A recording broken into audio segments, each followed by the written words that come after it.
humankind has begun.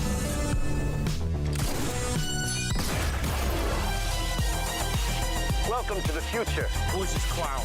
Not clown, Joker. Avengers! Assemble. Nobody tampers with the equipment except Tony Stark. Good idea. United, the Avengers are strong. Hawkeye, hands off. Fool! Have you forgotten my invincible magnetic power? Not this time, Magneto. My mutant brain senses danger. Something unseen is slowly spreading its poisons, edging tempers. Think carefully before you do this. You filthy criminals. 5, 4, 3, 2, 1. Yo. Is this real? Is this real life right now? Oh my god. We're here. Professional streamers streaming. Professional streamers. I mean, I'm not professional. We're not- We ain't we're making a not penny yet, but we're getting there. We're getting there, goddammit.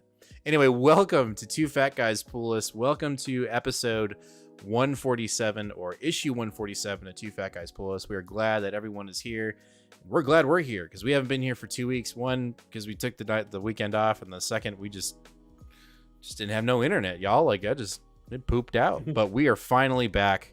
We are here. Is this YouTube channel still? Yeah, right? No, we just posts. We just make little cool artwork things. No, seriously. Welcome, guys. What's up, guys? How about them?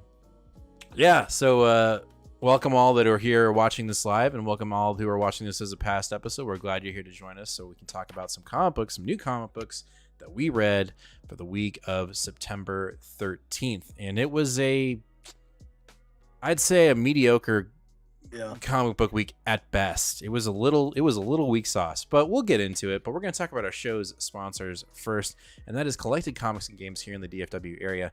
That is the LCS that me and Nate frequent. That is our home base. That is our hub. That is where we buy our comics and all things nerd.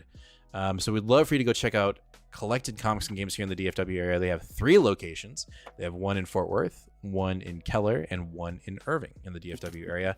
And they're getting ready to open a new type of shop, a collected pop-up, which is kind of like a flea market kind of concept where you will have comics there and other things that Collected will have, but then they'll also have other vendors there selling their goods. So be on the lookout if you're in the DFW area for a Collected Comics pop-up market style shop soon. We will get a location for you here very soon once Ron and Brent let us know what's going on there. But yes, go check out Collected Comics and Games if you are in the area, or if you do live in the DFW area, or if you're visiting, go check them out.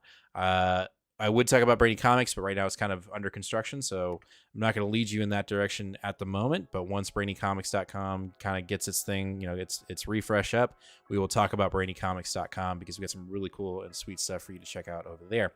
Also, we're going to talk about our sub goal giveaway, guys. We are 40 subs away from hitting 950 subscribers, and if you do some math, we are 40. We are 90 subscribers away from hitting 1,000. So let's get it, y'all. If you're not already subscribed, make sure to hit that subscribe button, ring that bell, and give us a like. It'd be much appreciated as we do give away things at those certain milestones. We're giving away something at 950. We're giving something away at 1,000.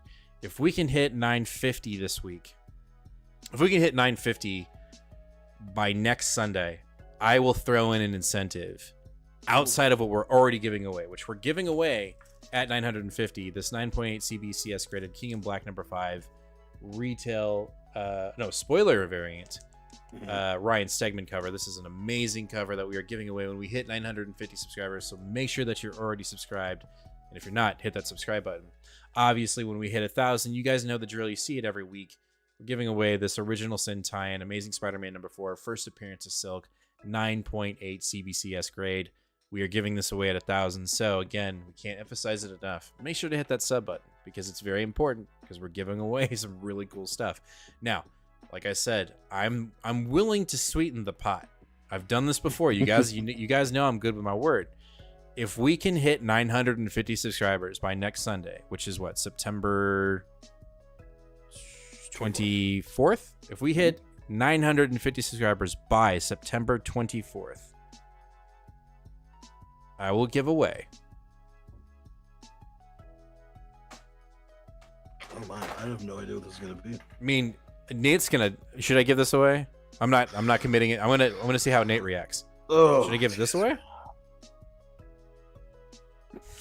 He's gone, ladies and gentlemen. He has left the building. No, I'm not gonna give that away. Don't worry, I'm not gonna give it away. I'm not that stupid. All right, let's see. I've got all these slabs. Asshole. I've got all these slabs over here. Just give me a sec. You fucking asshole. What is this? No, can't give that away. I mean, dude, it's got to be something. It's got to be something big, though. I'm. Okay. All right, just give me a sec. I can't give that away. Like, I've got some big slabs over here. Okay, what about this? Do it.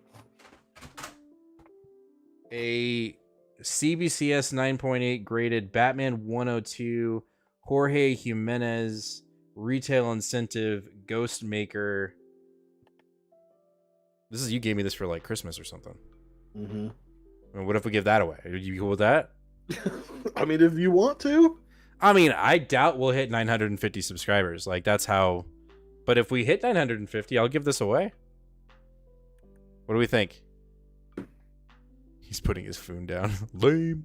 All right, we'll see how it is. Anyway, if we hit 950, we'll give away a second slab. I'll just say that. We'll give away a second slab. But we got to do it by maybe next I'll Sunday. see what I got up there. Okay, how about that? That's good. Meet me outside. How about that? Anyway. How about that? Calvin says, y'all have come a long way. I'm part of the Marvel/DZ private Facebook group that has 48,000 members, and I tried to share y'all's channel, and the admin told me I can't. Damn it. Fuck him. We don't want him here.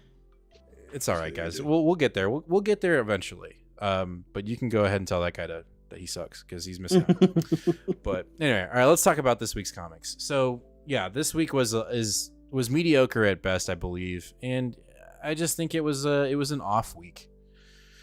But there were some bright moments. There were a couple bright moments in comics. I don't think there was anything that blew me out of the water. Let us know down in chat. Like, what, do y'all have a pick of the week? What was your favorite book, or was this kind of a meh week? If I had to give it a letter grade, I'd give it a solid.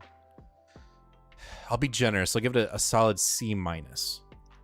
I'll say C minus. I was about to say D, but I'll say C minus because D like the concept of a D in school.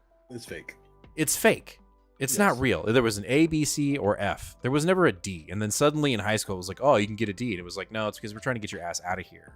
Correct. Right? 65, that's passing. Like, no, it's not. That's not passing.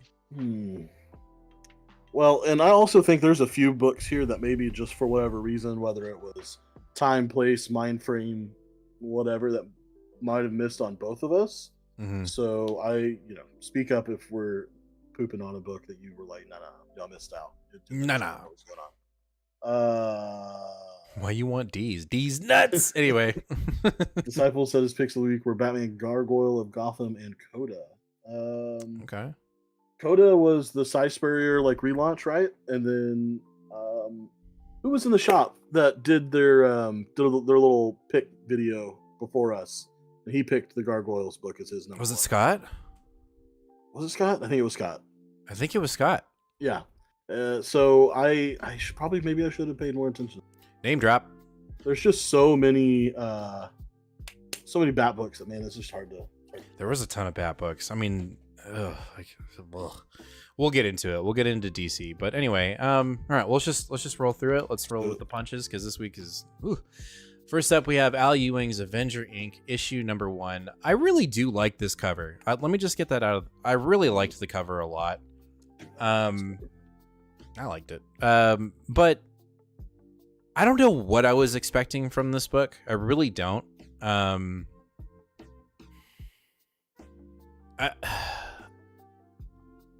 Again, I don't know. It's just not for me. It's just the book's not for me.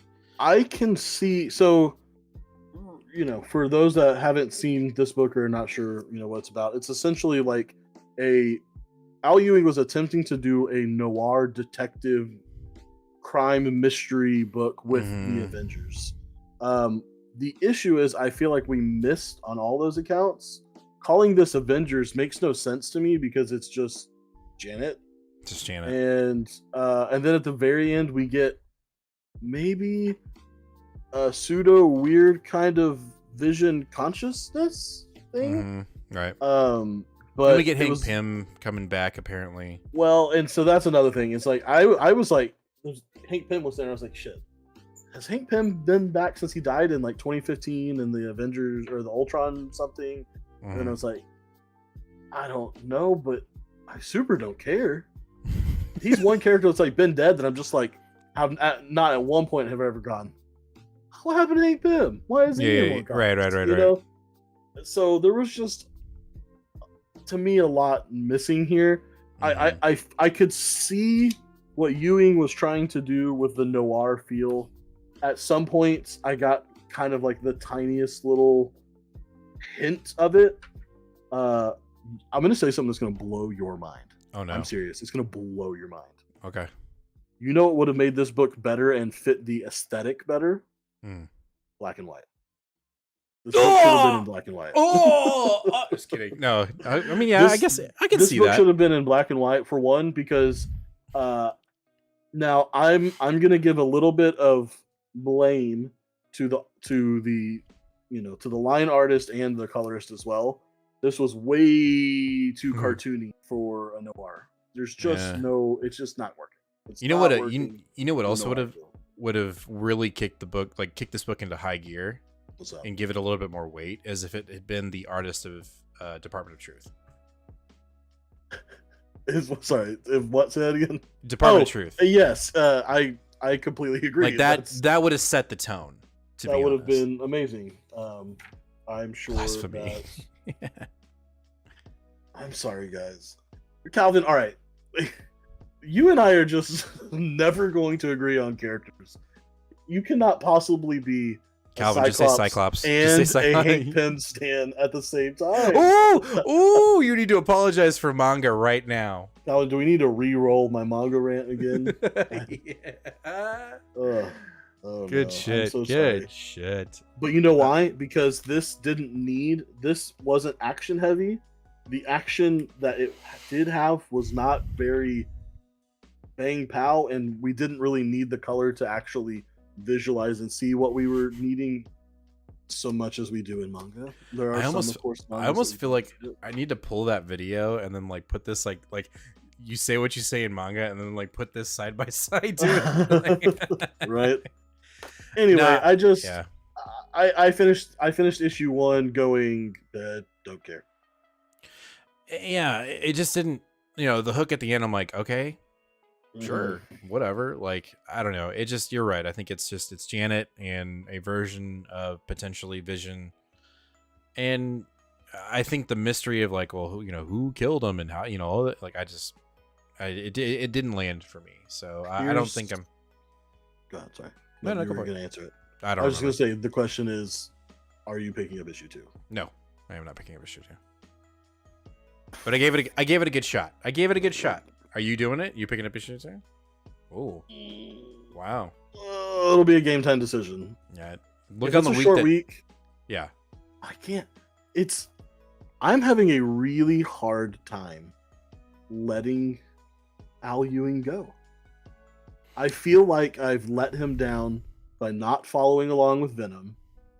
I feel like I wasn't smart enough to get the second run of Defenders, and I'm honestly getting to the point now where I got burnt. I'm getting burnt so bad on X-Men Red that one of two things is happening. Either I'm an idiot, which is the most likely of the two scenarios I'm about to say, right? Or Al Ewing isn't as good as I thought he was, because in my brain I'm seeing miss after miss after miss, and then there's a big hit with Thor, and then a miss again with him. Right. But the second thing of Defenders was a dud to me. This was a dud to me. Venom was a dud to me. So much X-Men Red has gone from... It's sloped, yeah, for sure. from top to bottom, at least not bottom, but it's just had a big drop for me. And again, I understand that the most likely factor here is that I'm an idiot, and I'm just not smart enough. I'm not getting it, and that's why I want to give issue 2 a shot, because I want to be like, oh, now I get it. Right. I was an idiot the whole time, and now I get it. So. Let's see here. Avengers Inc. is good, but not month to month good. It got moved to the trade pile. I can see that, Joe, for sure. Before we move on, Joe, you said I heard something interesting, that Ultimate Invasion was supposed to be Donna Cates' book. I wonder how it would have been if he had written it. I have not heard that, but kind of thinking back to what he was doing, like in his Venom run, and what he was starting to do in Thor, and what he was starting to do in Hulk, I could see that. I really could. And I think if there was someone that was going to write the Ultimate, Invasion, Donny Cates to me is one that's going to make everybody go, oh shit, I have to read that.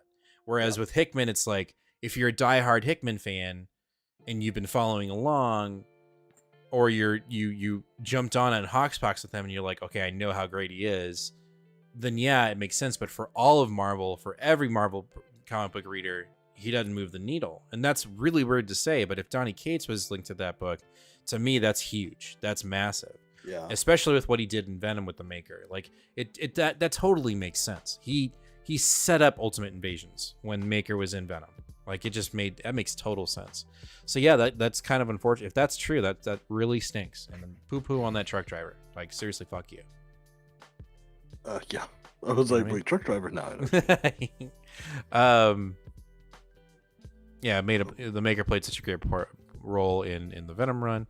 I heard that there is a Paul Pope of Gotham 1/100 variant. I saw it sold for $99.99 at one of my local LCSs.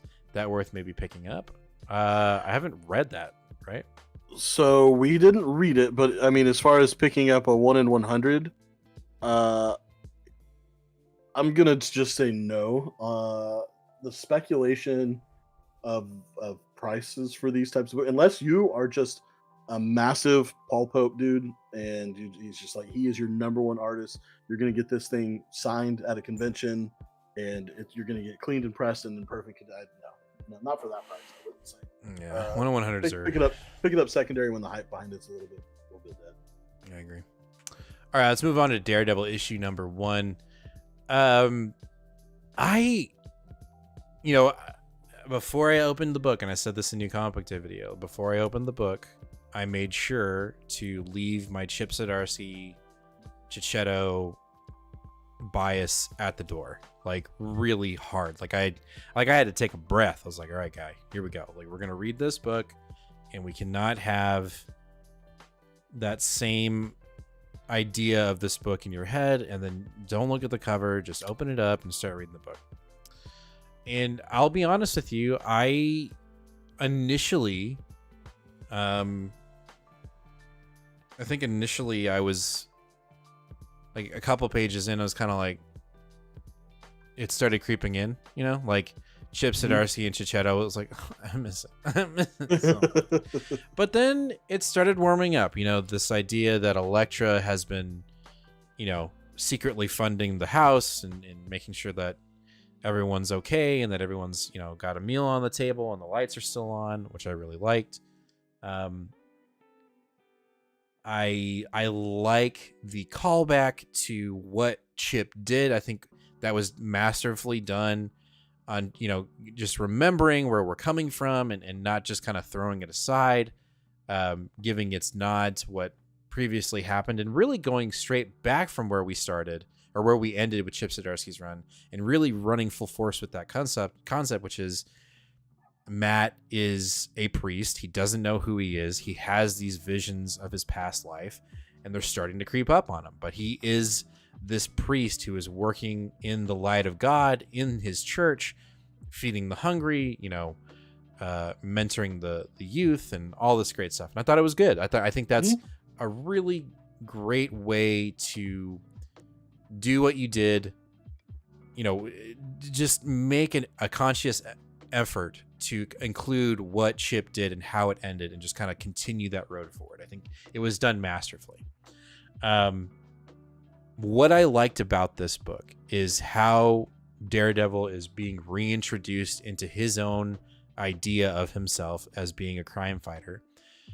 And we're not, and this may be a con for some people, but I like that we're kind of moving in this direction of Daredevil being kind of like the Constantine of the Marvel comic book universe.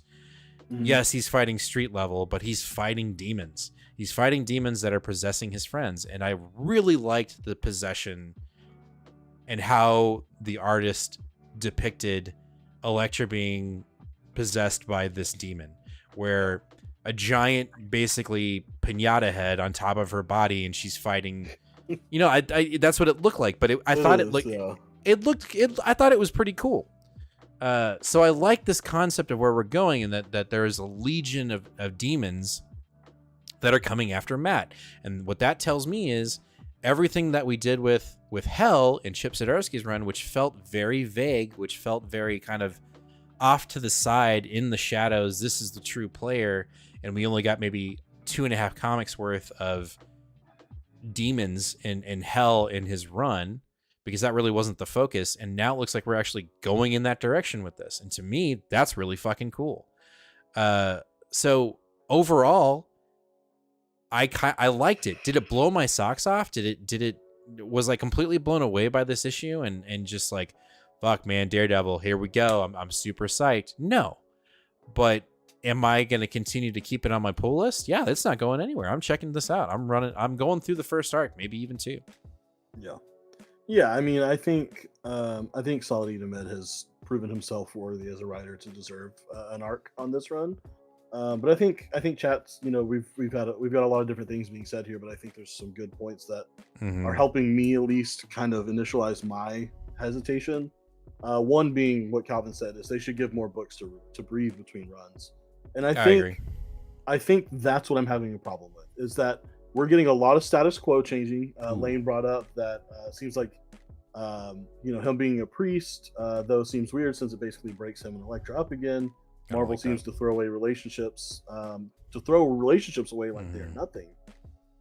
And yeah, I really dislike that. I like them as a pair. I almost, I speculated when Daredevil was getting relaunched with Chip that it was going to be called Daredevils, because I thought it was just going to be, well, and it should have been. I mean, it really should have been, right? Because it was just the two of them the entire time. And I was, hoping that we would get more of the same here. I want them together, working together as the Daredevils, not separately. At least we got to see Elektra still in the suit, right? Like, at least she is still carrying on that. At least that hasn't been reset. Hope so. Hopefully. I would have closed the book and been done at issue 1 if Elektra was back to being bad or an antagonist in some sort of way. Joe said Daredevil got an A for me. I was worried about this writer because he's known as a writer to come in after the previous writer wraps up a large run. He's kind of like a bridge for the next writer. That's you wouldn't want that. You wouldn't want that after having a 60-issue run from Chip to just kind of have like this weird, awkward 12-issue run, and then which could happen. It could. It totally could. I mean, we've had that before. Doing that with Guardians right now. See, and I'm trying to get everyone's opinion in here because I had such a hard time collating my ideas on this book and why some things really worked for me and some things really didn't. And Disciple said that it was a very odd initial issue to go about. I don't really want to see any more wacky demon characters for a grounded character like Daredevil. And I don't know where I sit with that, because it totally makes sense. Daredevil isn't traditionally a demons mystical thing, but I almost feel like I'm okay with it for now. It's, I don't know if I don't want it for 30 issues, but no, but I think maybe if this is the way that we get him back to where he was before, because if there's one trope about comics that I'm just never going to give very much room to, it's the resurrected amnesiac, brain damaged, coming back to I can't remember who I was. I gotta get back to my identity again. And it's like how long are we gonna spend doing that before we're back to just them being them again? And we're doing it over and over, and that was probably one of my hardest things about this one. Was like I just felt like there was so much success with Matt's character progression in Chip's run that it felt like a lot of that was sort of undone. Yeah, but I also think, like I said before, I think the last couple issues in Chip's run where we get Daredevil in the white suit, almost like a power up, right? Like he went Super Saiyan 4 or whatever. And like, I kind of want that to be, I don't know. I like the concept or the idea of Daredevil potentially being a spiritual warrior, you know, a slayer of demons. It just sounds fucking cool, right? That's what I'm saying is I'm holding the conflict of both of those things about how it maybe feels a little antithetical to his character, but it seems cool. Like it sounds cool to me.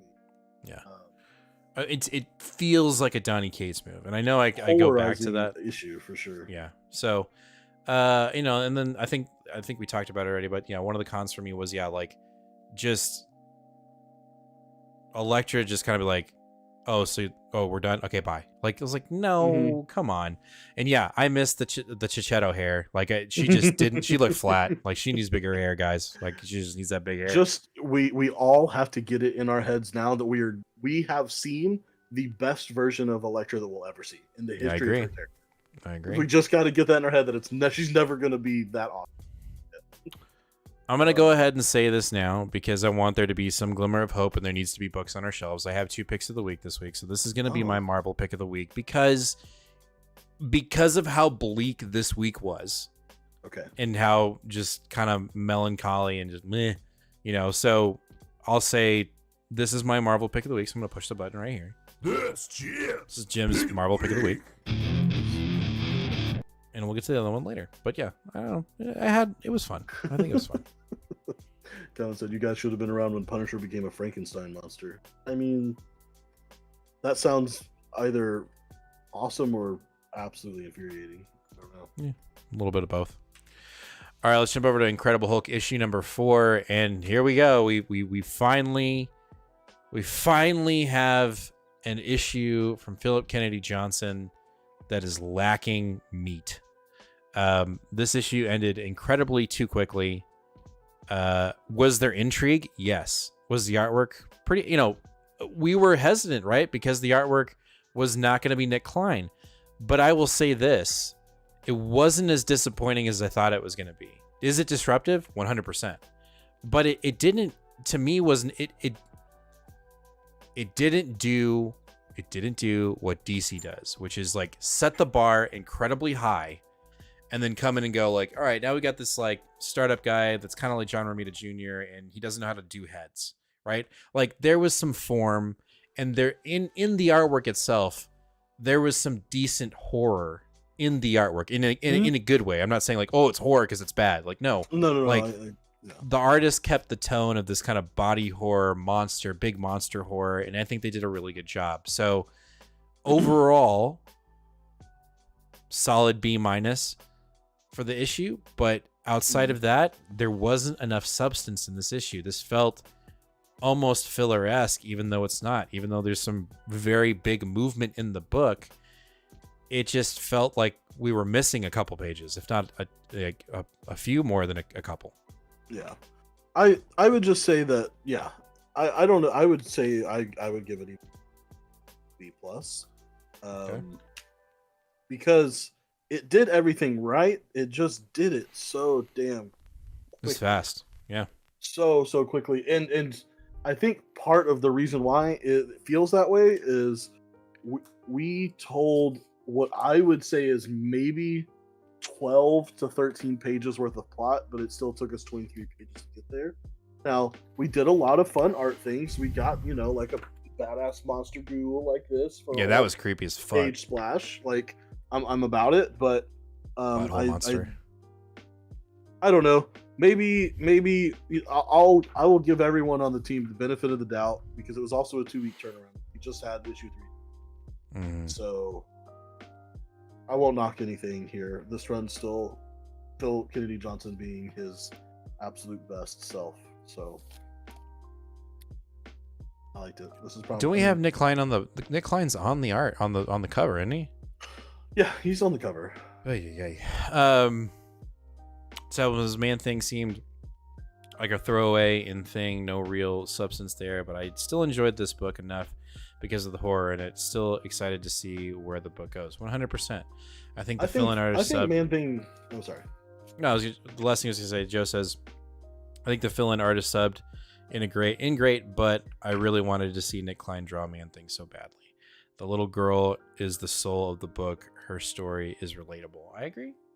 It's a good book. It's just, if you compare this issue to the first 3, this is the issue 2 slump. And it's not because the story is lacking. It's because there ain't enough in it. There's just, this book is paper thin. It's paper thin. So I also don't think, Disciple, that this is it with Man Thing. I think I would say that we're bordering on red herring by doing when strikes the Man Thing there and they're fighting, and like obviously everyone should have known that we weren't getting like a battle between the two. But I think we're gonna get more of him in the next issue because he literally was just like, "Hey, I just had to get you in the Nexus so that we could talk shop for a little bit." I think we're gonna get that shop talk next. Joe, I agree. The girl and antagonist is the soul of this book for sure. All right, here's a perfect if you want to see how this is. I'm telling you right now. I can't even get the words out. I'm telling you right now. Philip Kennedy Johnson has read the early 2000s Drax miniseries that ties into the first Annihilation event. In that miniseries, there's this random girl that just tags along with Drax the entire time.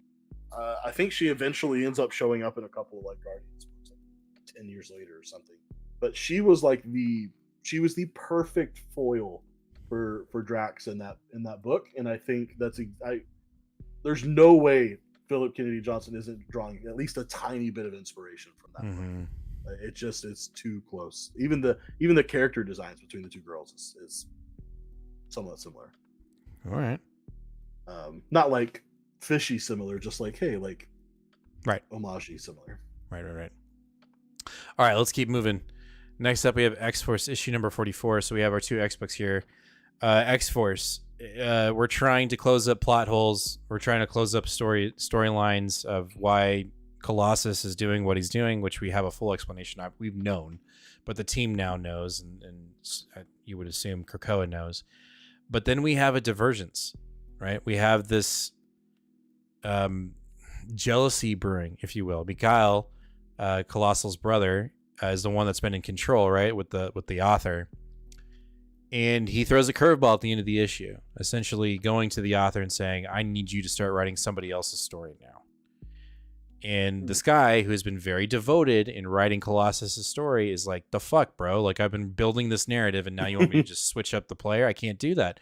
And he says something very interesting. He basically says, if I switch it up right now, it could kill Colossus. And Mikhail's like,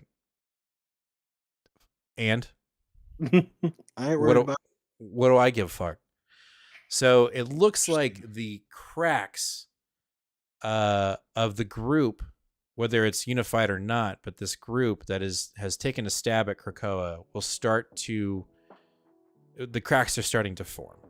And that's in Mikhail asking the author to essentially start writing someone's story within the Orcus organization. He wants to crack that nut because in the end, he is a mutant, right? And he's being suppressed as well. So he is it looks like he is going to take a stab. If he's going to take a stab at Orcus, he's going to use it by using Colossus, and this might be one of the knives in the back of the resistance towards Krakoa. Now, it's self-serving, right? You know, this guy he's not a fan of Krakoa, but overall mutants are being attacked. So I think we're seeing the beginning of a formation of a pillar that is going to be the foundation into Orcus falling. One of the pieces that is going to help Orcus fall. it's shady and it's a villain of Krakoa, but nonetheless, I think this is how it's going to happen. So fundamentally, that's basically what this book is. We get some cool domino stuff, but when I picked this book up, Lee at the shop was like, "What are you most excited to read?" And she was like scanning this book, and I was like, "Not that one," because I'm literally just picking up this book to get to 50 and just say like I got all the issues and then sell them right away. But we'll say it was fun, but it just feels rushed. It just feels like we're trying to set up more new things while trying to sunset other things.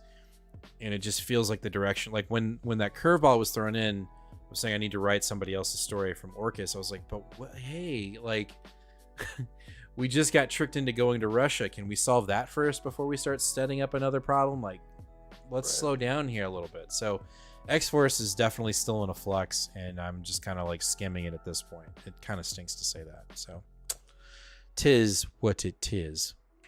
Tis what it is. All right, next we have X-Men Red, issue number 15, and we get somewhat of a backstory, a little bit of history of the Fisher King and why he's suddenly covered in like a tentacle flesh thing, right? He essentially made a pact with another mutant. So we get that, which, to be honest, the beginning of his story, I was like, I don't know if I want to read this, but I read it anyway, and the deeper I got into the book, it started getting appealing. I was like, okay. All right, like we're actually getting, it did its typical Al Ewing thing. Very dense, very thick, but the bones in which he's trying to establish was intriguing. I still am going to stick to my guns in the sense that I think that X-Men Red, Immortal X-Men, and Cy Spurrier's book are all kind of being put to the side as Gary Jerry really takes a hold of Fall of X, and his narrative is really the driving force for Krakoa and the mutants right now, and Al Ewing and Karen Gillan are kind of just taking a back seat and establishing things for when we get out of the Fall of X. And whether you like that or not, I think that's where we're headed with those two. And I don't know if it's gonna work. And that's the first time you've heard me say something like that, but because of the direction and the tone in which Gary Jerry is writing his X books right now, which is kind of full throttle, heavy metal, slice and dice, ask questions later, and then you come over to Al Ewing and Karen Gillan, and it's like chapter 42 of blah blah blah's book of Araco, blah blah blah blah blah, the history of, and like, guys, like the walls are crumbling. We don't have time for a history lesson. We need, the cover of this book is incredibly misleading, even though we are moving towards a all-out war on Mars. And it is the hook at the end of the book. Yep. And how we get to that, bit in this book where essentially, Genesis has been doing a one-woman crusade, trying to convince mutants on Araco that it's time to switch allegiances and come back to her. And she's trying to kind of like reestablish her dominance, her rule. And by the end of this book, it looks like she's trying to reestablish Ameth, the land filled with demons, and we have a portal that opens up that brings the Apocalypse's children, his 4 horsemen, come in, and they're bringing the army. So like shit is going down, but it took all 32 or 28 pages, however many there were in this book, to get to that point, and it was drudging. It was slow, and it just feels like we were, this book started on such a high. X-Men Red really was good, and the minute we started moving towards the fall, X-Men Red and Immortal X-Men have felt like they have just been really pushed to the side, and they're telling, this is where all the words are. Right? Like, and that sucks because you don't want to say that, because when comic books have a lot of words, usually it's really good. But with Al Ewing, man, it's like you're reading a goddamn medieval novel. Like, it's just, it's unfortunate. And I think that goes back to your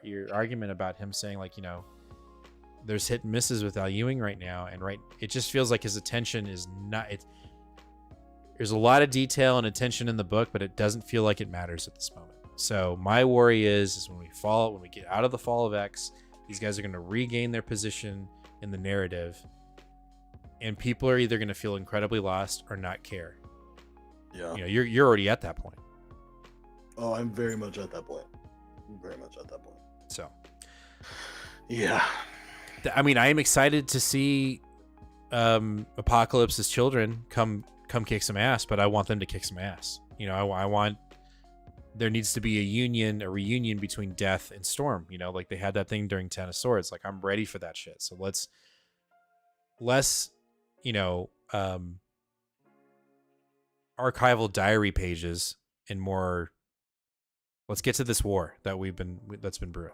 So, all right, before we jump over to DC, Joe has our halftime question. What was the biggest disappointing run you have read compared to your excitement going in?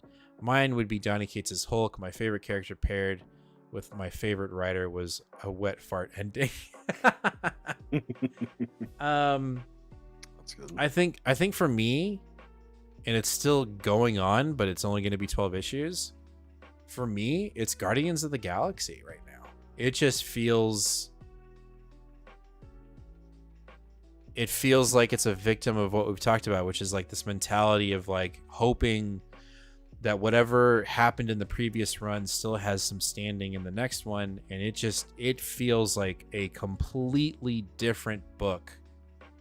And it doesn't feel like, even though there have been mentions of things that happened in Al Ewing's Guardians run, it just doesn't feel Guardians. It feels like, hey, like this is how they are, kind of like in the movie, but I'm going to do my own spin. That's how the current Guardians run feels.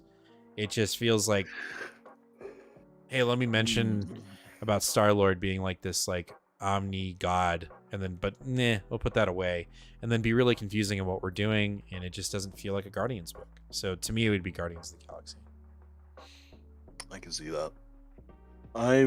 Ever since you put this up, I've been looking and trying to see what in the past that I've been reading as an ongoing, and I think I have an answer. Okay. I think the biggest disappointing run that so mine is still ongoing as well, so it could be resolved.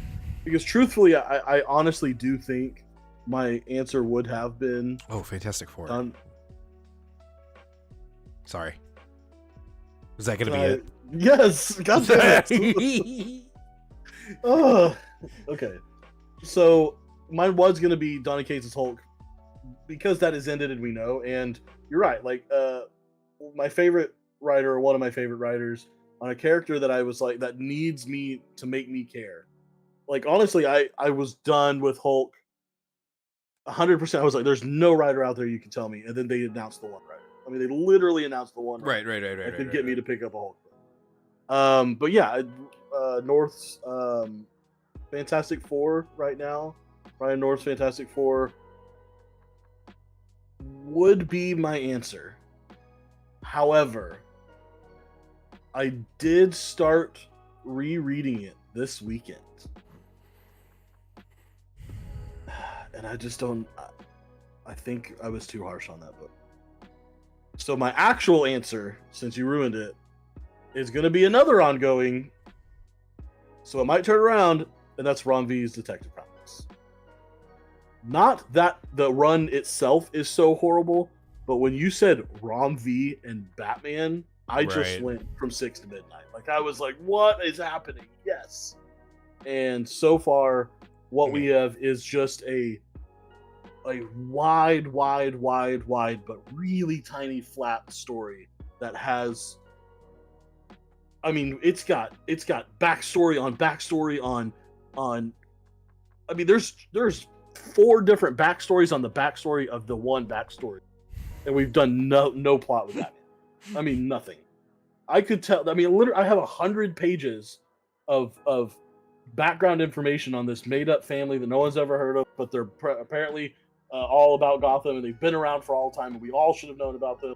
And I know about the moms, the dads, the sisters. I know how the dad fucked the mom, and then I know the brother killed them all, and I know all these things, but not one thing about Batman throughout 12 issues.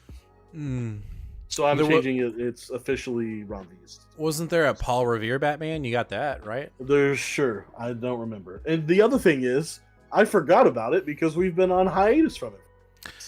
We'll get there. We will get to that once we get to one book because, yeah, DC is royally fucked up. But let's talk about where DC's looks like they're going in the right direction, and that is Batman and Robin issue #1 from DC. An exciting new chapter begins. This is my second pick of the week. This is my DC pick of the week because of the potential this book has, and the artwork was nice. The artwork was great. Artwork was great. Do you recognize the art? Do you remember what it was something that we read. Yes, it was something that we read. That is you got it. That's Shut the fuck up. Was it it wasn't was it We Only Find Them When They're Dead? It was We Only Find Them. Okay. I do have one thing though. Okay. DeMio, his artwork is gorgeous. When you say his name, you have to say it like this. DeMio. Don't break your pasta, DeMio. Oh well, okay. You went from a small joke to well, no, that's a real thing. People get they get pissed when you break your pasta, right? Like that's a thing. Like don't do that. It's like sacrilegious. Just talk the comic book. Isn't it? Do you break your pasta? I don't. You break your pasta. I don't break your pasta. Yes, you do. You break it in half. You're like, it fits in there better. Click. I don't break my pasta, but Chad, do you break your pasta? Anyway, the thing I'll say about DeMio is that his artwork is stunning. It's absolutely gorgeous. Mm-hmm. Does he do his own coloring? He does. That was the one thing that just irked the fuck out of me in something. We Only Find Them When They're Dead, which was his artwork looked great, but it was so goddamn dark. I couldn't tell what things were. And this book didn't really have a lot of that, but when it had it, I was like, what? I can't. He loves to play with the imitation of light and shadow to a fault. But to the point where it's like almost distracting. But that being said, the potential for this book, there's a lot of good things that could happen in this book, which is a really good balance of crime fighting, detective solving crimes, and slice of life. A father-son duo, potentially like how to live together, going to high school. And then we talked about it before the show. If Flatline shows up in this book as like, hey, bitch, I'm still your girlfriend, I'm in. I'm 100% in. And I wasn't going to pick this book up. And you're like, you need to pick it up. And I picked it up, and I'm glad I did. So that alone gives it a potential, or it's a pick of the week for me, because this book has a lot of potential. And we're getting this idea of like, this is where we could be heading. We're going to go to high school. We're going to do the everyday son and father thing. I expect, what's her name to show up? Flatline. Well, Flatline, but also Robin's mother. Oh, yes. Her. Just showing up, be like, hey, I baked you a cake. And they're going to be like, the fuck are you doing here? There you go. So to me, I'm actually really excited for it. And then we even, we got Williamson doing his due diligence. Hey, you got this thing going on with Catwoman, so we need to fucking stick together and do shit right. We need to work together. So overall, I think the book is fun. I think there's a lot of potential here. And I can't say that with a lot of DC books right now because we're coming off of a hiatus. And that's very evident in some of our other books that are just picking right back up to what we've been doing. So overall, I enjoyed it. I would say from the first issue, and just one issue, if you enjoyed Williamson's Robin run, feel like this feels like almost a volume 2 of sorts to that run. He very much has Robin's voice down, or at least what I feel like Robin's modern voice is. Okay. And so I'm really hoping we see a lot of those cast of characters that are, his age showing up in this book. His thing he's got going on with Flatline and all of that. I want that all in this book. But let's see. I think there's a good potential. She kind of even gets teased. Like there's a little flashback. So I think we have potential. And am I mistaken? Did Williamson write that Robin run? Yes, that's what I'm saying. Yeah. Okay. Sorry. Yeah. Williamson I wrote that blacked run, out. so I'm saying you could call this that run. You could essentially just say, well, this is the volume 2. But Batman's involved now, so we're just going to call it Batman. Cross your fingers. How much is this book tied into the Gotham War? I got this book, but waiting to read till the event is done. I don't think it's really connected. It's really, well, this issue is certainly not. It basically does exactly what to do. It says, Batman says at one point to Robin, like, well, what's going on with Catwoman? You know, we need to make sure we're sticking together, but that's it. Like, it doesn't, it acknowledges its existence. It acknowledges, hey, this story is taking place while Gotham War is happening. But other than that, the plot and the story have nothing to do. Yeah. Overall fun. Yeah, I thought originally the variant cover of this art germ White Rabbit felt like a weird one to do, but hey, I guess she's going to be part of the story. I liked the White Rabbit thing. I thought I almost picked that cover up too. I didn't see it. It was dope. All right, next book is Dawn of DC Green Lantern issue number 1. I'm sorry, issue number 3. This, what we're about to say here. Now, I know you have stronger thoughts for the book, and I will let you do your thing once I'm done. But overall, this is a shining example of why Night Terrors was such a horrible thing for ongoing DC books. What the fuck were we doing? Oh, wait, we're just going to redo our... This isn't issue number 1. This isn't issue number 1. You do not have to read the first 2 issues to understand... Like, this isn't issue number 1 because of Night Terrors, right? Like, it's almost as if issue number 1 and 2 didn't happen. Just didn't happen. Certainly don't remember what happened. Yeah, well, I don't either. But this book does really nothing to remind you what happened in the first 2 issues, and we've been off for 2 months. But hey, we're gonna throw in a little bookmark note saying, "Hey, guess that this happened in Night Terrors. If you want to go read, this is what the reference is to." And I'm like, I don't fucking care. I don't care, right? Oh, this was a great little. I'm gonna go play baseball with a bunch of little kids because I need a little bit of a pick me up because all that shit that happened during Night Terrors. Who fucking cares? Okay, like overall, because I like Sinestro, and I know you're gonna just slaughter it, and that's fine. Why do you keep saying this? I have no idea what you're talking. I actually, if I put my Night Terrors thing beside, just put it aside, the mystery and intrigue of this book got me, and I liked it, and I thought it was fun. I like Sinestro kind of just coming in and being like, "Ha, I'm back, bitch," and you're like, "What? What's going on there?" That's cool. But then I remember that something else was happening in the first 2 issues, and it had nothing to do with anything that's going on in this book. So that's where my gripe is it's like there was something going on over there. And it's been just kind of like, nah, we're starting here now. It's almost like don't forget about issue 1 and 2. Like, that storyline was kind of dumb. We don't want to really think about that. We're gonna go and just start back up with Hal and Sinestro back at it again. So that bothers me, and it just, to me, is a testament to how shitty of an interruption Night Terrors was. Because at the end of the day, what was the consequence of Night Terrors? If you didn't read it, right? If you didn't read it, nothing happened. Nothing happened. And to me, that is the problem with DC's events.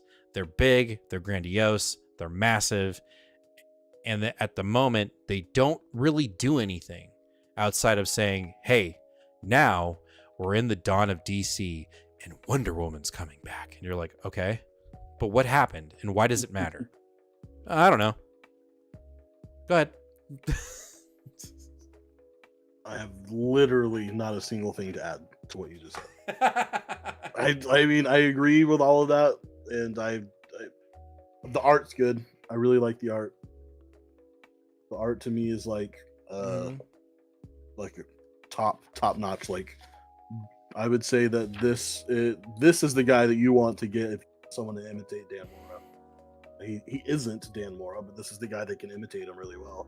And I'm excited for the Philip Kennedy Johnson story that we're getting. You know, this was the last part of the. I actually remembered that story more than I remembered right of the main story. So I'm overall I'm glad this is back. I'm frustrated that it felt like a new number one, but it felt like an exciting new number one that is making me want to read Green Lantern. So at least we're done with all that. The question is, outside of actual number ones, aka Wonder Woman, you know, Batman has already established itself as like, this is where we're headed, right? And even in Batman, they don't really even, in the most recent Batman that we read, they don't really mention Night Terrors. Like, I don't even think there was a footnote in that book of like, oh, this happened. That reference that they just talked about happened in Night Terrors. And so I gotta wonder like how these books are gonna deal with that shit. Are they gonna deal with it in the sense like, is it gonna be a stupid footnote because there was a mention to like literally someone saying, oh yeah, because of Dead Man and da da da, and you're like, huh? Like, you know, or are they not going to even acknowledge it at all, like they did in Batman? Batman acknowledged that really quick whenever he woke up from his coma in the prelude. Okay, he was like, "What happened?" They're like, "Bro, you were out because Dead Man like totally was taking your body around and using it like a Batmobile." Right. He's like, "Oh, okay, well, fuck you guys." Like, I don't know. Okay, like, that was it. That was the most reference we got. And now I tried to read Night Terrors. I read 4 issues of it. Like, here's the thing. The problem is like, if you don't read it, like say you didn't read it, and then you heard that, like if you read that and Nightwing tells Batman, bro, you just woke up because, you know, Dead Man was using you as a human bodysuit. You're like, well, fuck, I gotta go read that. And then you go read it and you go, why did I read that? Yeah. Like, there's no fucking weight or consequence. Unless you're a Dead Man fan, I guess. See, and that's the other thing that I'm not sure who this was for. Why are we ranting about it? I don't know. I think it's because it's been pent up because we were so fucking pissed. Sorry for the vulgar language, but we were so upset that Night Terrors basically ruined our DC pool for an entire 2 months. Like our summer DC was gone. Yeah. Right. And I'm not saying that because we didn't have any content for the show. No, not whatsoever. But like you tell me right after Dark Crisis on Infinite Earth, another event that has earth-shattering comic book consequences. Hey, get ready. We're going to start Dawn of DC. We get 2 months into it. Not even, maybe 2 months into it, $2 into it. And they're like, whoa. Get ready for Night Terrors. And everything's on pause. And you're like, we're still establishing these new books you started, right? So for me, that's just incredibly frustrating. And so books like Green Lantern, Batman, unfortunately, I'm going to say Superman, even though we know Superman's going to be great and it's going to be amazing. But I'm going to put it in that category, are kind of at the back seat to books like Birds of Prey and Blue Beetle, and books that are genuinely starting off new after Night Terrors because they're exciting, they're new, and I don't have to remember what we did 2 issues ago, 3.5 months ago. Like, it's just not. Bah. Anyway, I gotta say, if you read the core Night Terrors event, it wasn't that bad, but you can feel that the event was stalling for some reason. The event felt like a D&D adventure mystery game. At the beginning of Gotham War, we did get Batman going into sleep and coming up. Context, or like myself, I love storytelling continuity. Shazam, still good. I need to jump back on. No, it's not. There's no way. I'm not telling you not to. I'm just saying, yeah, you're not gonna get me, Joe. I agree with you on almost everything, but you're not gonna get me on Shazam. I'm gonna side with Joe. I've heard multiple people that I watch and trust their opinion on saying if you're sleeping on Shazam, you're missing out. And I am sleeping so hard on Shazam, and I am in deepest REM sleep ever. I'm got a nice little cuddle pillow, the blanket pulled up. It's a nice 68 degrees in the. I'm so comfy sleeping on that book, and I will be. Tell me right now that tell me right now your cuddle pillow is one of those body pillows with like the Japanese or with the anime girl on it. With right? the uwu girl on it? No. Yeah, you got a uwu girl pillow. It's like a 12-year-old couch pillow. Uwu. Okay, let's move on. I just want to say something nice. Jim, read what you like. Best creative team in DC. I see. That's what I'm saying. Like, I kind of want to read it. Not even that team can get me to read that book. That's got to say something about it. You know what? You need to stop projecting. You need to stop. It's projecting what? You're just like this whole like I know what I'm talking about. I thought that's literally just what we were doing the entire time. Pretending like we knew what we were. You're right. You're right. I'm sorry. I don't know what I'm talking about. Oh, you know what I do know what I'm talking about is that literally all of this is just my opinion about my own thoughts. And I do know about those sometimes. Sometimes I need chat to help me figure it out. We'll be really quick on this one. Teen Titans think they know what they're doing. They think they're smart, and they figure that they can adult, and they can't, and they can find out really quick that they don't know what they're doing. That's this issue in a nutshell. Nothing makes me feel like I have creepy crawlies under my skin than fucking old man, decrepit, 2 feet in the grave, Mark Waid, trying to talk like a 13-year-old. I hate it. But you love so much. You love his other World's Finest book. Because he's not trying to speak like a 13-year-old. That's know your place, dude. You're too old. I don't care how many random YouTube videos or like what you talk to your grandkids about and what kind of language you think they talk in. Like, yeah, yeet. Honestly, if there would have been a ya yeet in here, I would have been okay with that. No, yeah, right. He can't even give us like cool, off the beaten path lingo. It's just bussin'. If that had been this book, I would have ripped it in half. I would have not been happy. I picked this issue up because I hate holes in single runs, and I know this is a 6-issue mini. It'll just pair perfectly with the rest of my World's Finest. I just want to be there, and I seriously don't think I can. Oh, wow. I just don't think I can. Wow. Well, I think out of the 3 issues, this one didn't really do anything, right? Except for establish something that we already knew, which is Batman is getting Robin to like just just be careful, just chill out, and the Titans are in over their head, and it shows that Robin, even though he doesn't want to do those things, his restraint ends up being the saving grace of the issue. But overall, like it didn't move anything like it did like in the first 2 issues, which like there was like some kind of some consequences and like trying to retcon things. And this one, it was just like, hey, wouldn't it be cool if the Titans decided to go to their own con and they get completely overwhelmed by their fan base? Like that's what this issue is. And that's kind of boring.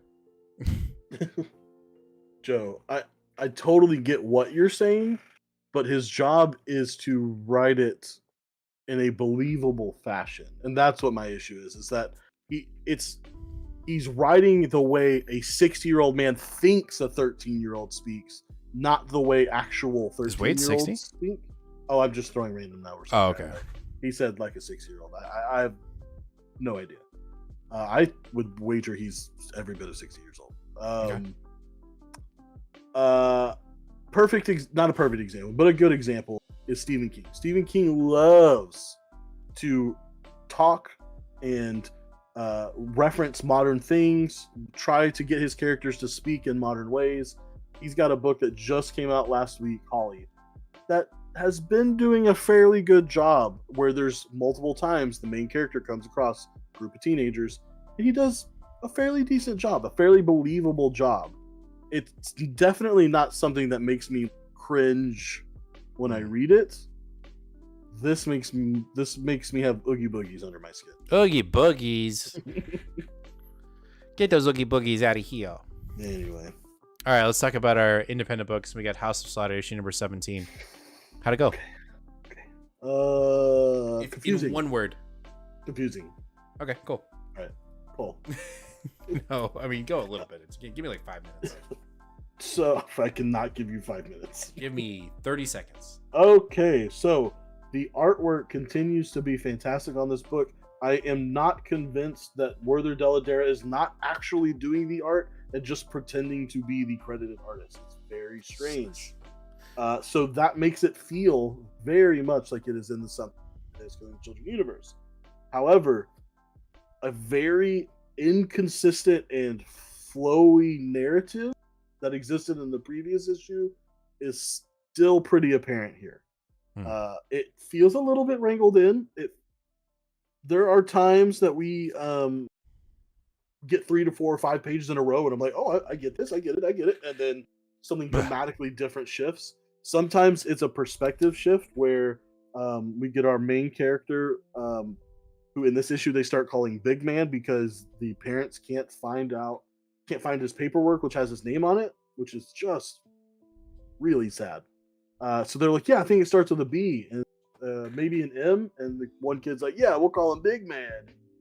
It's like, yeah, let's call the armless kid Big Man. That's great. So obviously he's not living in a particularly great situation, even though we know he's. I'm not going to call him No Arms.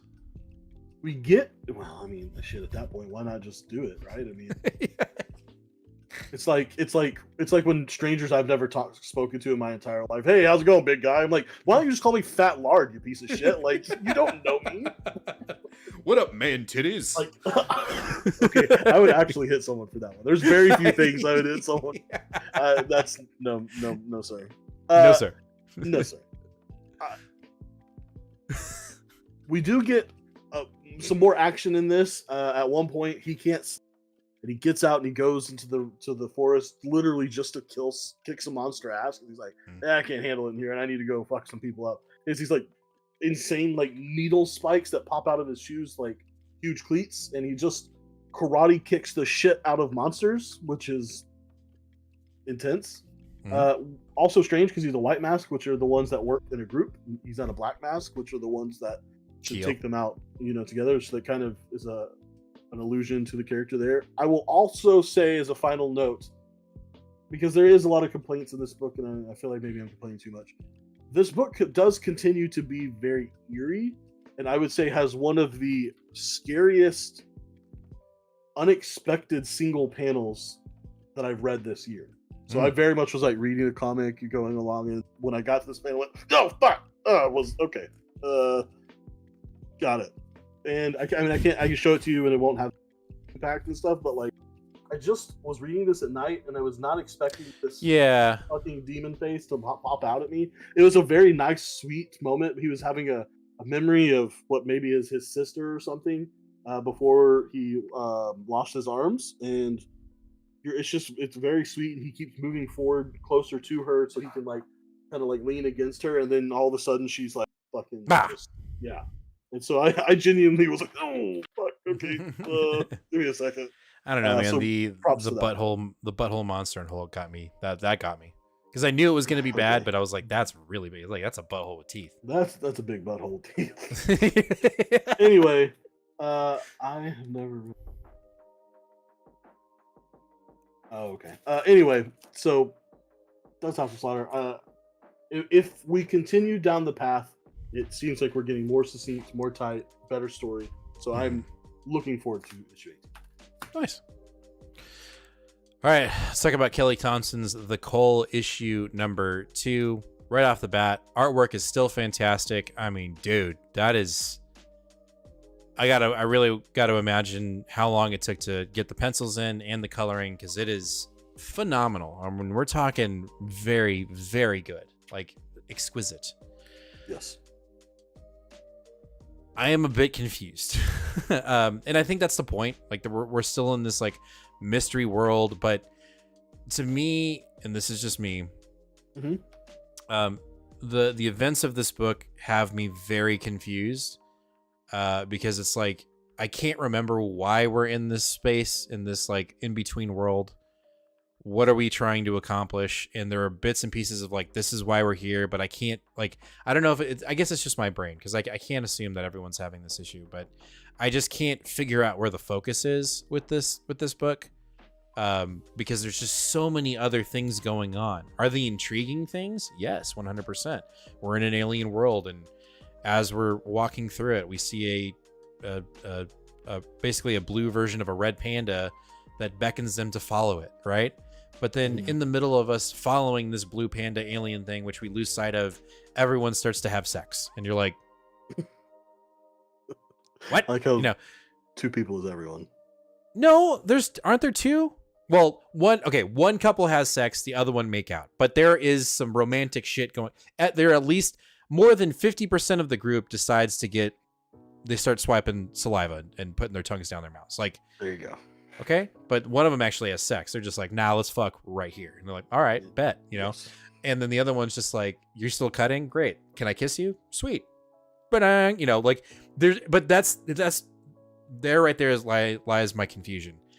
We're getting thrown in like, hey, these two are a couple. This person's having some serious issues, and we're just gonna kind of throw it in there like, hey, by the way, this person's a cutter,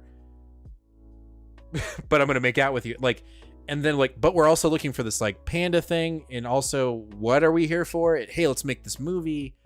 It felt incredibly disjointed, and I'm sure that's on purpose, but I was like, what? And then at the end of it, the panda turns into like a humanoid alien that's like, what's a this? Like, I don't even remember what she said. She said something like, the character says, "Oh my god," and the panda says, Oh, yeah. "What is God?" What is God? And you're like, and so when she says, "What is God?" I had to go like, what's going on? Like, Amen, that's brother. What what is going on? So, as it artwork wise, fucking awesome. As a narrative, I am incredibly confused. No, I won't say that. I'm just confused. I'm like, I'm gonna say I'm leaning more towards it, and not in a good way, not in like a purpose. Like, I know there's a purpose in the confusion, but to me, it's distracting. Okay, Sorry. I think I can clear that up for you. So, Okay. before we do that, before we started the show, I was a little butthurt about this week, just because I felt like certain books really just didn't work for me Okay. when I wanted them to.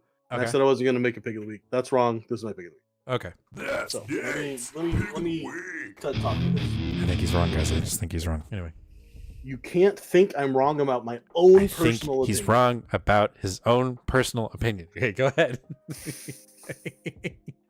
Okay, first we'll start with the problems. Okay. The problem with this book, and I mean this series so far, first two issues, is that it feels like the buildup to a 50-issue arc. If this was a 50-issue arc or a 50-issue story, book, collection, this feels appropriate pacing.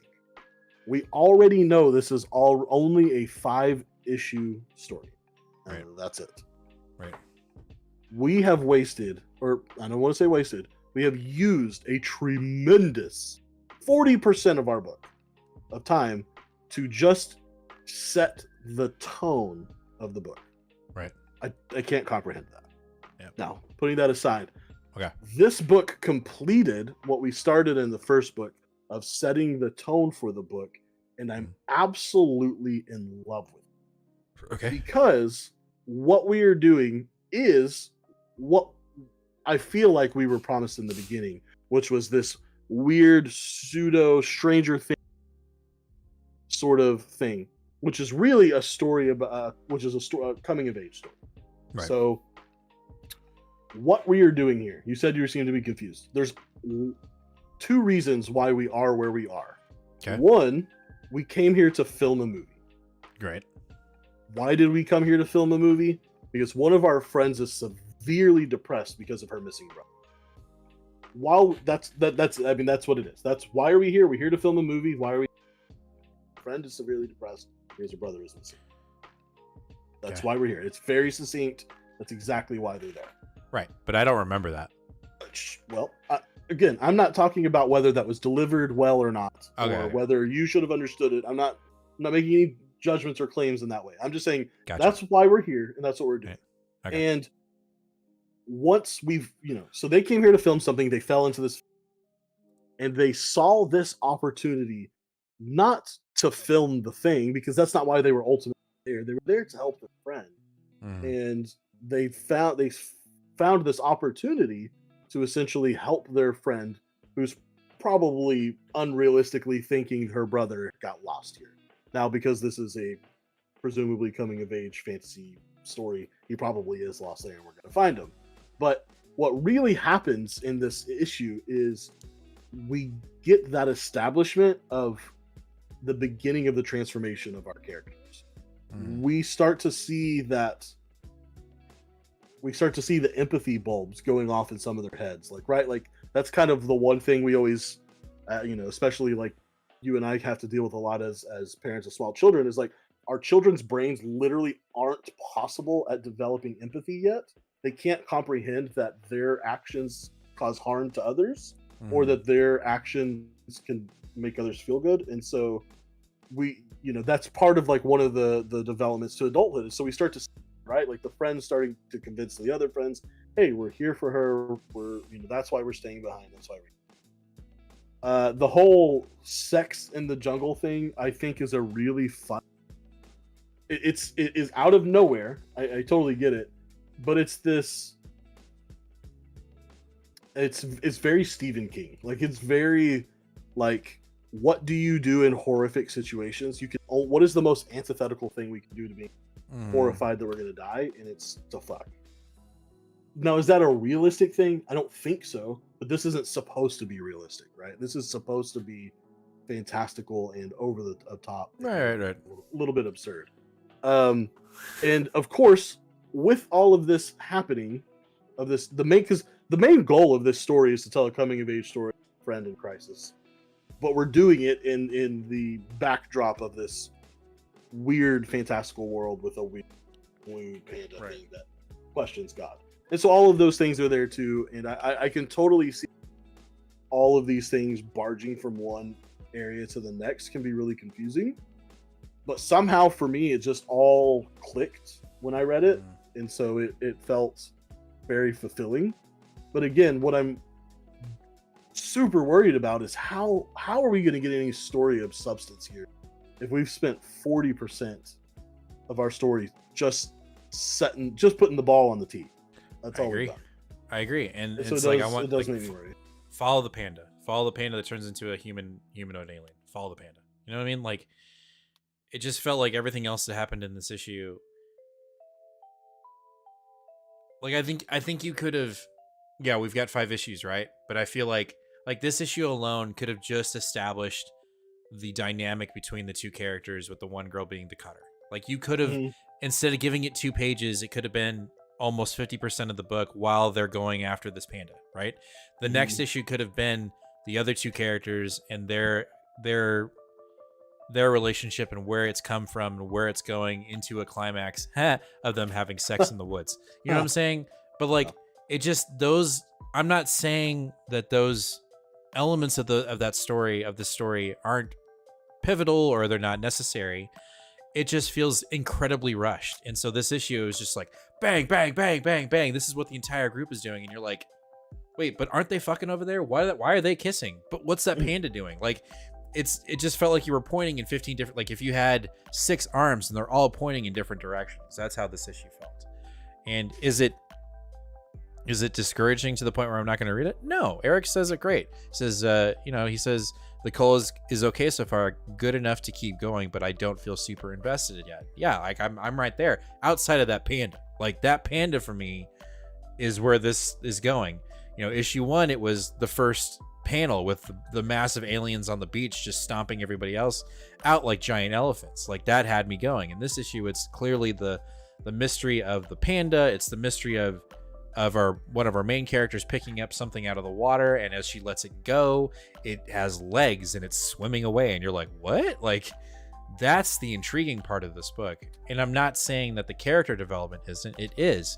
But if you're gonna make that a pivotal part of your book, let's be selective and really dive into, why is this person hurting so much that they're cutting themselves? And why are these 2 people so connected that she feels that she needs to embrace her and make out with her? Like, were they a couple beforehand, or is this a completely brand new feeling? You know what I mean? Like, established in the first issue. Okay, well, not good enough. Not good enough. Well, You know, like I need more. I need more. I need more. Because the artwork in this book, yeah, it's so I good. I think this book has the fact that we were able to talk about this book enough this much shows that there's Right. something going on here. No, 100%. 100%. I'm not saying in the like in the slightest that you should drop this book. I think there's some good stuff going on in it, but it feels rushed to me. If an orgy only needs 2 people, then I guess it's an orgy. Yep. What's up with World Tree so far? We had 5 issues. I don't care about any of the characters or the main plot. Isn't strong enough to carry the book without character development. Well, you know more than me because I'm not reading that book. You, Joe, just answered your own question. What is up with World Tree? You have to decide if the plot is strong enough to carry it through these first 5 issues because there hasn't been strong enough character development to make you care about any of the characters. At least that's how I feel. Boom roast. My answer to that question is yes, the plot is interested enough to carry the story, so I will be continuing on after this first 5-issue arc. However, I also do agree with you that I don't care about any of these characters very much at all. And the one character that I thought was semi-intriguing is now dead on the floor. So Is that the naked characters chick? is no, it's her brother.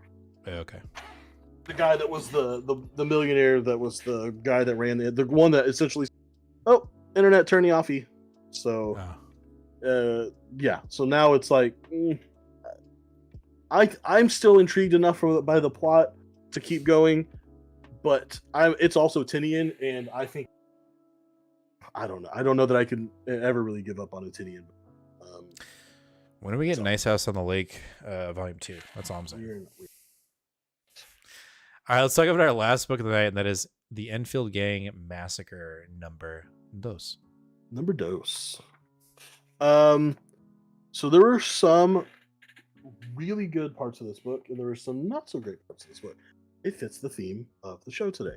The very good parts of this book are the overall aesthetic of this book. Nothing. This feels like some of the most satisfying $3.99 I've ever spent on a comic book. It just feels so good. The newspaper, the like chunky, thick, gritty newspaper paper that they use makes me feel like I'm reading a book that's like 50 or 60 years old, which again fits the overall aesthetic that's happening here. We got a ton of gore and action. Like when you think of westerns, you know, depending on what you're watching, you know there's gonna be definitely violence and some blood, but like this is up there. Like there's blood everywhere, just blood everywhere, and that's fun. That's fun. Like it makes for a really great story. However, the story that was being told here was about we went about this far this week. We did not move very far at all. The plot progression was very small. The first one we got there's a gang in this town and they're robbing the bank and causing mischief. The people of the town are upset and thinking, what do we need to do about this? Holy shit, there's been a murder at the bank. This guy has been thrown from the rafters and his guts are on the floor. Yo, I'm a Texas Ranger. I was about to peace out on you guys, but now this shit means business. Let's go fuck them up. Then we go fuck up the gang. That's a lot of plot. In this book, we got the continuation of let's fuck up the gang. Gang runs to hideout. Gang thus gets fucked more. Not a lot of progression. Just really sort of linear, just maybe 1 or 2 steps when we got like 5 or 6 in the first one. So that was a little bit disappointing. The biggest thing, and I know why we're doing it, right? This is the 1880s in Texas. 18 whatever. And all these characters are gonna look the same. But when you blast one motherfucker, that white dude with a mustache and a cowboy hat, you blow his brains off. I don't remember who he is compared to the 7 other white dudes with the same goddamn mustache also getting their heads blown off. So like at one point they made it seem like this character dying was this big deal, and I was like, who the fuck is that guy? Why do I care? Is he even a good guy or a bad guy? I can only tell who the good guy and the bad guys are because the bad guys are on the back side of the bar. The good guys are on that side of the bar because the good guys are the ones that walked into the bar. That's the only way I know. They all look exactly the same. They're all the same character. So, which is hyperbole, but it was really difficult at first for me to even tell what the first half of this book was, because it just looked like I was seeing the same character dying like 5 times, which is a little frustrating. But overall, still, it still scratched that itch that I want of that really awesome aesthetic, great art, lots of action. It's honestly making me want to go back and read this Texas Blood to see how all these things kind of come together. All right. Fair enough. All right, side question from Joe. Are y'all watching the One Piece on Netflix? Haven't seen it yet. The live action version. Heard great things. Disciple comes right in and says, nope, I refuse to watch the action adaptation of things that are made to be expansive through animation. Also, the CGI of the Gum Gum powers look absolutely ridiculous, and the trailers do not do it. I was going to start the anime on Netflix. I am going to say something that's probably going to upset some people, and that is I won't say I've never.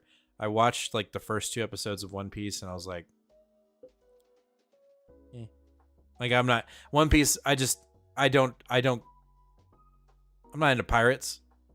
And that is a pirate show. Like, you're dealing with pirates. Now, it's not the typical pirate thing, right? But it's pirates. And also, One Piece outside of Naruto is incredibly notorious for fillers. And I ain't got the time to go through 1,000 episodes to see what filler I want to watch and what I don't.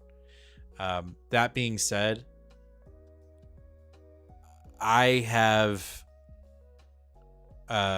seen clips of it on TikTok, and what I've seen, I think it's, and I'm saying this very like cautiously, but I think what I've seen of it, it is probably the freshest adaptation of an animation yet by Netflix, when it comes to kind of like respecting the source material and how characters look. So I'll give it that. Like, it looks genuine. It looks, like when I saw the clown pirate, when he can basically take himself apart and fight, like, that looked fucking cool. Like, there are some parts of it that look really cool, but I'm just not into I'm just not into One Piece. Like, I'm more into the Cowboy Bebop, and I really liked, and this might be pissing some people off too, but I kind of liked the Cowboy Bebop live action of what I watched. I think I watched the first 4 episodes, and I thought it was cool. I was like, man, this should totally keep going. Like, I think it's fun. So, I mean, I guess give props to Netflix for trying, but I'm just not into the whole adaptation I'm right down there, like the live adaptation. I mean, you really got to do some cool shit and good stuff in order to do it correctly, and I just haven't seen something of an anime or manga yet that's got me going like, yep, that's it. Like, the one for me that I hope they never do unless they really do it right would be Evangelion Neon Genesis. Like, if there's a live adaptation of that shit, it better be, because that to me is my like gold standard. Like, that's, if I'm being absolutely honest, that is the anime that got me started on this entire journey of consuming entertainment from Japan, which was Evangelion. Like, so they better do, if they decide to do that, they better do that goddamn right, because they have the rights to it. And if they don't, I'm out. You don't care. I just don't. I feel like anything I say is just going to be upsetting. I'm not. Well, do it. Come on, do it. I'm just not the right person to ask this question to. I like to consider myself a open-minded, progressive person when it comes to media. Well, in life in general, but especially when it comes to media. But I will tell you, you're going to have to throw me down in the red dirt when it comes to animated, manga, anime, animation, live action, all those types of thoughts. Everyone's gonna drag me through the dirt and think I'm just the most backwards thinking person, because I will make one definitive statement. Any animated, not anime, but any animated show that's ever been made will almost always 100% will always be better in a live action movie. Anime is animated things. I cannot get past the block in my head that if it's an animation, it's for children. I can't. Yeah, that one. Yeah, that I can't we need do to it. go. We got to take I it. can't do it. You got to get I can't do it. hypnotized or something. I don't Like, need we to get gotta get over hypnotized. this. There's too much. There's too much media to consume in the world for me to waste my time Man. trying to think, oh my god, I need to watch. See, here's the thing: I can watch animated things and be happy and enjoy them. That's not what I'm saying. I can watch Attack on Titans and not go, oh man, why is this children's show so violent or whatever. But like, here's a perfect example. I saw a huge Twitter argument this weekend over because of how good Ahsoka is doing right now and how essentially, well, this is like the Clone Wars animated series but live action. And someone was like, yeah, we should do like a live action adaptation where we just redo all of the Clone Wars that were animated. Let's just do them in real life. And I'm like, oh, then I'd actually watch them. Because I don't need to see tiny little poop poop little figurines. Beep, beep, beep, beep. I don't want to see that. I don't give a fuck about that. Show me that with actual human beings and actual technology. That sounds cool. I don't care if it's CGI and that's just a different type of animation. I don't care. I don't care. I don't care. I don't care. I'm never gonna watch One Piece anime or the live action. I'm never gonna read the manga. I'm never gonna jump into anything that big with a fan base that's that rabid. Never gonna touch it. But if I did, it would be the live action one. Because I don't need to see the same goofy it's just a circle and two circles for his eyes and a tiny little triangle for his nose, and his mouth goes every time he talks. I would rather see a real human being do it. I'm sorry. Like I know that's backwards. I know everyone hates that. I'm sure there are like, yeah, what, Jaden, Calvin. I'm sure there are a lot. No, of Jaden's in your corner. Well, he didn't. He said no. You do need a doctor. No, he says right. I need a doctor. Right. Well, here, let me ask you this: Do you have Amazon Prime? Yes, you have the. I do. I do. Can you please? No. Please. All right, we have homework. We have homework. Everybody, chat. We got homework. If you have Amazon Prime, I would like for everyone, if you can, to watch the first movie of Evangelion. Oh, okay. We're gonna watch the first. We're all gonna watch it. Okay, we're gonna talk about it next Sunday at the end of the show. Yes, we are. Nate, we're gonna do this. You're gonna watch the first one. We're gonna watch. I think it's 1.11. Let me double check here. Lane, I've never seen that actually proven to me. That's the issue. I've never seen anything that can't be. I mean, we got computers. Just do it. You got computers. All right, computers. Just do it. It's a different kind of animation, right? It's just different. Homework. We are going to watch Evangelion 1.0. You Are Not Alone on Amazon. That is our homework, and we're going to talk about it next week. Okay. It is a super weird anime, Calvin. It is very weird, and it gets as the movies progress, they get weirder. The first one is a very almost grounded giant kaiju robot book. Okay. I just thought of a perfect analogy of what's happening. All right, guys. It's 2003. He's a film major, and he's trying to convince us of the best film he's ever seen. Shut guys, the fuck up. Where we get home, it's Amazon. You got to get Donnie Darko, all right? I know it's fucking weird. I know it's out there. But once you watch Donnie Darko, you're going to get it, dude. I'm not saying get it. I just want to... I'm not saying everyone's life's going to be changed. I just want to see everybody... I just want to see everybody's reaction to it. I want to see yours, to be absolutely honest. But I want to see everybody else's too. But yes, it is a weird one. But I want to see how people react to it, because it is his redo. The redo version of the movies is the closest thing to the original anime, because you can't see the original anime anymore in its original format. They got rid of the voice acting. They got rid of the music. The whole experience is completely changed. But the new movies, which are, started in 2007, are pretty fucking kick-ass. So I'm just saying, if you have the time, check it out. And I would love to see if I'm not saying everybody, but if you have the time, go see the first one. on Amazon, and let's talk about it next week because I think it'd be a cool aspect of the show. Okay. I have to put an addendum on what I'm saying. Okay. Because what I just did, I just gave you like a therapist's insight into my brain. That's not something. That's not an opinion I'm gonna give like to my normal everyday people or like in public or something like that. Because it's a bad take. I recognize that it's a bad take. I actively work to try to not be that way. I try to watch anime. I've got an entire shelf of manga.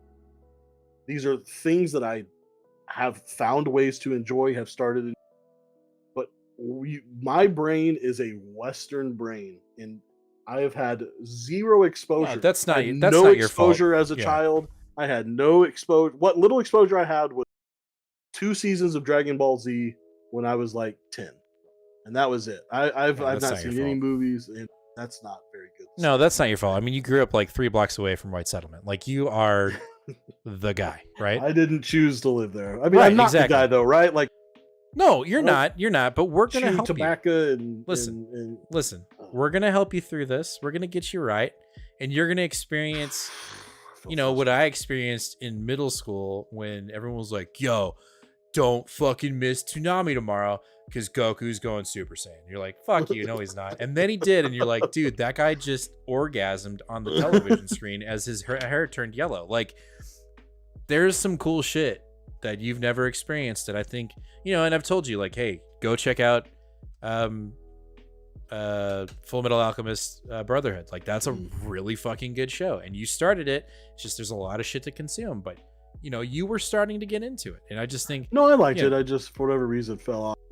Well, I mean, dude, we have a show that we do every week. We got to read stuff, and then on top of that, we're buying manga, and then we got to watch shows. Like, I'm right there with you. I want to go watch Berserk's fucking crazy, dude. I haven't seen Berserk, Jaden, but I have the first large omnibus. That's right down your alley. That is like that is you. And Calvin, I don't even mean anime. I mean like animation. I'm a huge Star Wars head, and I've never seen any of the Clone Wars animated things because it's just difficult for me to watch animated things. When my daughter wants to watch shows, the best I can do to enjoy is like Bluey. That's the best. Like, some of the crap she wants to watch, I'm just like, ugh, I just want to see human beings for a little bit. I don't know. Yeah. It is this weird Western block. I hate it. I think it's strange. I'm missing out on great stories, on things I want to be into. Just gotta get there. We'll get there. But John, glad you're home safe. One Piece live action rules. We're over here like, nah, I'm never gonna fucking watch that shit. Anyway, all right, cool guys. We gotta. What? Joe said, "I'm the same way. I grew up with girls going wild, and I can't get my wife to do half the stuff I watched when I was younger." All right, well this was fun. So if you have Amazon Prime, I encourage you to go watch the Evangelion 1.0. Nate, I hope you do it. I just think you'd have fun with it.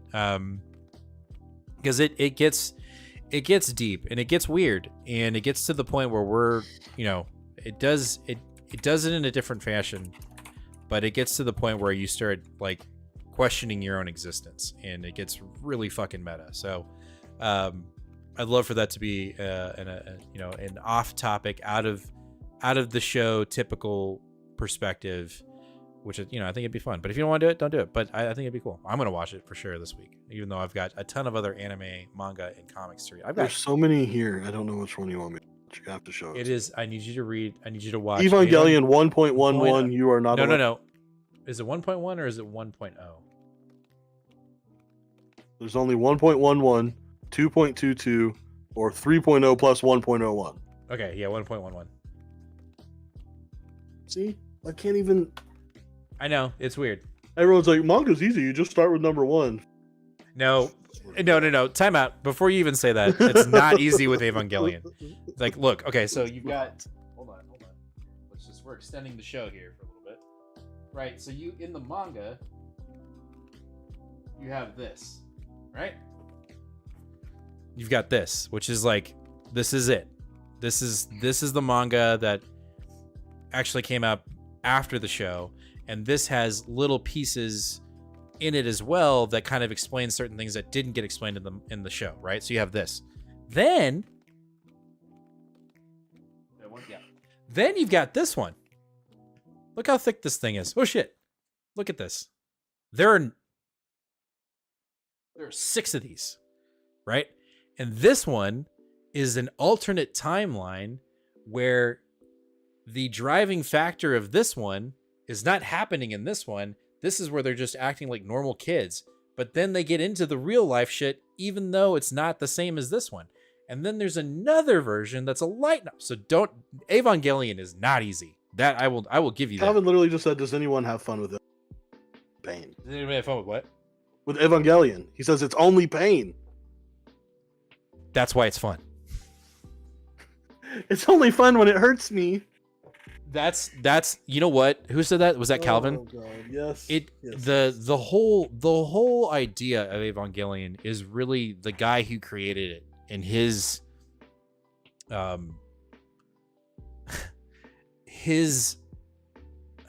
challenge with existence. I mean, it gets heavy as shit. And that's why I think you might like it, Nate, because it's not just like, go fight that thing over there, right? I generally like things that make me want to kill myself. Well, then this is the anime for you, okay? Like, it's more than just giant robots fighting big monsters. It gets really heavy, and I think you'd like it, but it's not for everybody. On this, I'm gonna taking a brick to the wall. I'm gonna get out while it's still here. Yeah, we'll get out of here, guys. Anyway, thanks for everybody showing up, watching the show. We'll see you guys this Tuesday for New Comic Book Day, which will be dropping at 4:30 p.m. Central Standard Time here on Tuesday, and then we'll talk about all those comics next week. We have a huge show next week, so be on the lookout for that. We're gonna have a lot of fun next Sunday. And then if we can run in and get this little Evangelion thing going on in here, I think that'd be really fun. But yeah, John, I have not read Madness. I'm sorry. We have a massive show. I need to. Yeah, massive show this coming Sunday. So anyway, thanks again for everybody. Huge. Everybody, it's gonna be the greatest show on YouTube. Stop it. Anyway, thank you for watching. If you're watching this live, we appreciate it. If you're watching this as a previous, when we go to the shop, they let me grab them right to buy the comic shelf every time, all the time. What are we doing? Anyways, we'll see you guys this Tuesday, this Sunday. I have no idea. As always, fam, be kind to one another and read more comics. We'll catch you guys in the next one. Later, guys.